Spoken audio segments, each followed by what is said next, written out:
This is Kevin with Easy Step Investing, and in this video, I'd like to discuss DRIP liquidity and the reservoir. And the point I like to make is that there is more than one way to add to the liquidity of DRIP. So let's talk about the first way you can add to liquidity. And we'll start at the fountain. Now, when you buy DRIP, you're actually buying a percentage of the liquidity pool. BNB goes in and DRIP comes out, and that DRIP is added to your wallet. Now, on this transaction, there is a 1% liquidity provider fee, and that goes to the dividend pool, which is your reservoir pool. Now, if you decide to sell your DRIP tokens, there's a 10% tax on sales, and that goes to the faucet pool. If you decide to deposit your DRIP tokens into the faucet contract, there is a 10% deposit tax, and that goes into the faucet pool. Now, it is said that the 90% is sent to the burn address. However, the DRIP balance of 1,740 has not changed since I've been a part of the DRIP project. And if you check the BS Scan analytics, this balance of 1,740 came from a single transaction. So that leads me to believe that even the 90% is added to the faucet pool. And that's not a bad thing, because this is where our 1% daily ROI comes from. And also, just like you cannot sell DRIP from the burn address, you cannot sell the DRIP from the faucet pool. So it's not a bad thing if this 90% also goes to the faucet pool, but the dev may have plans to burn some more in the future.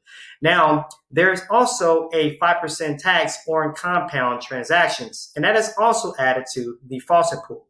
And as people come in and out of the reservoir, BNB from the reservoir is paired with DRIP from the faucet pool. And that DRIP comes from the DRIP from the 5% tax. And when that DRIP is paired with BNB from the reservoir, that is paired and added to liquidity. And this is one way that you can add to liquidity. The other way is the reservoir. Now, it is said that the reservoir is better than other liquidity forms because the BNB that pays the 2% daily ROI comes from various ways.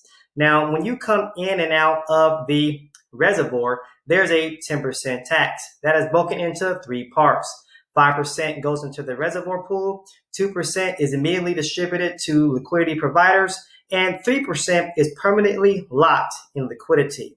And the liquidity provider is rewarded DROP tokens. Now, the DROP contract balance represents a DRIP to BNB pair of liquidity that comes from the reservoir. The total value locked represents the permanently locked liquidity and the liquidity pool, which is denominated in DROP.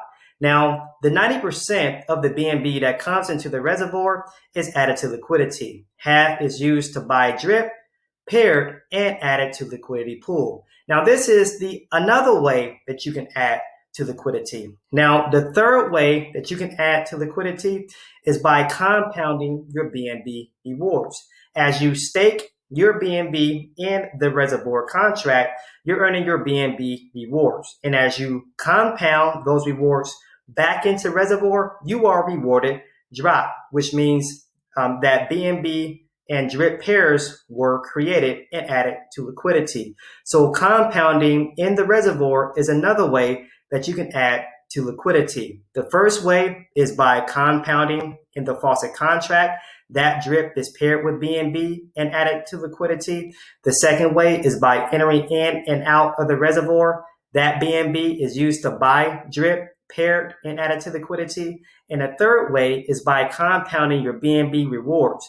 That BNB is used to buy DRIP, paired with DRIP, and added to liquidity. Those are the three ways that you can add to liquidity and also contribute to the ever-rising price floor of the DRIP token. Thank you for watching. This is Easy Step. Don't forget to like and subscribe.